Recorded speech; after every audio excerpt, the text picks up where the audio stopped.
Okay, so I came across this. I was at a talk, giving a talk on complementary for somebody, but there was somebody speaking before me, and this chap used this analogy, and I thought, ooh, that's good. Okay, and we tend to say, call it the well-being sort of description or what have you. And it's quite interesting because I think as a therapist it can explain an awful lot. If you can imagine, we all have a boundary where our energy it's a wellness boundary. Okay, and if for some reason problems start to surface above that, we start to get symptoms. Okay, so for example, this time of year somebody could have hay fever. Yeah, the symptom pops up this time of year. Okay, and so that's what's evident, that's what's on the surface, that's what they'll be saying, you know, oh no, I've got hay fever. But underneath the hay fever, there is a pile of other stuff that goes unseen. So for example, there may be, you could have a whole series of these, all different sorts of issues. So maybe we've got poor nutrition is there, okay, and say you've got stress at work is there, and maybe family issues there, and underneath there may be some really big childhood stuff. Say bullying, just for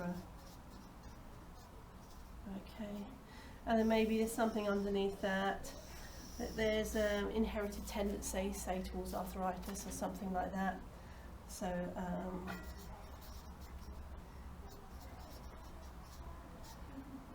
arthritis in family, so it's a DNA thing.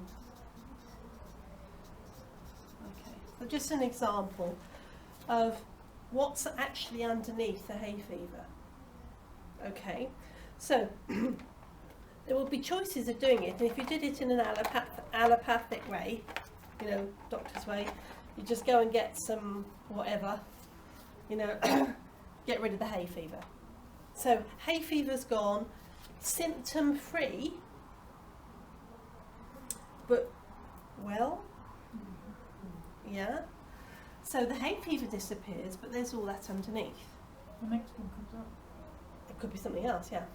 But say, for example, the person with hay fever actually, for argument's sake, went to a counsellor, or even went to a crystal therapist, fluorescence therapist, and actually looked at the family issue that was actually underneath all that. What would happen would be that would disappear, or it would become very small, and the block that's a hay fever would drop underneath, it would drop down. So actually the hay fever would appear to go away because somebody's dealt with one of the underlying stresses. Okay, and of course if that came back again, you know, another big family row, blah blah blah, blah, blah, blah, and the hay fever comes back up again. Okay, so if you dealt with several of these, you say that also dealt with, you got nutrition straight, all right, which is actually quite relevant. In fact, both of them is actually quite relevant to hay fever generally anyway. You got the nutrition straight, you got some of the stress at work reduced, then even if any of these got really, really big, the hay fever wouldn't appear again. It would have appeared to have gone away.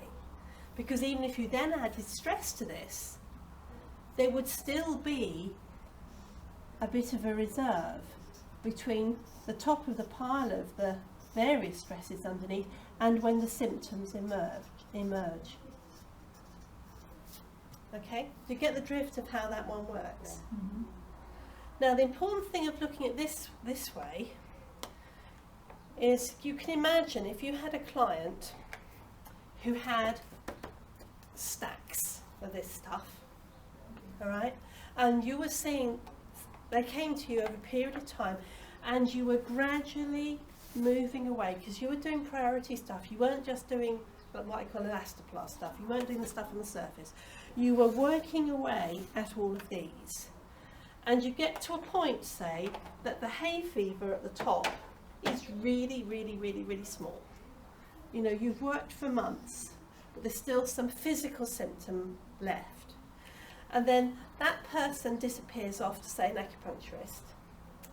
And the acupuncturist does a little bit to do with dealing with the stress, and the hay fever disappears.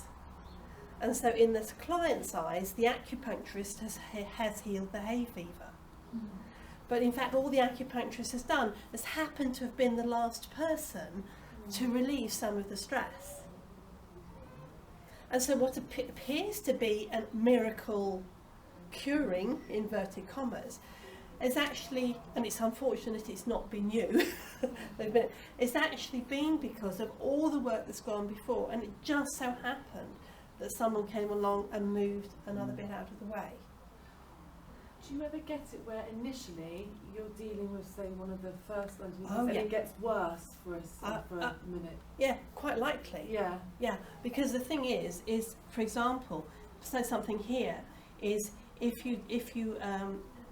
it came up as priority, which may do, you have a lot of surface stuff, and then say something like this happened, it may be that if something changes actually increases stress at work, or increases so temporarily until it settles down again. Yeah. But I think the thing that for a therapist's point of view is important to realise is that just because, well, if you're on that end of it, just because you happen to be the last therapist that person saw, and all of a sudden after that they had a miracle release, it doesn't mean to say that you did it, at all. It may be, particularly if you've been working at some of this underlying stuff, if you've actually made more of a difference. But it's also if you have somebody who's seen you a lot of time, they've been doing some really good work, and then they go to somebody else and there seems to be a miracle thing. Don't get disheartened.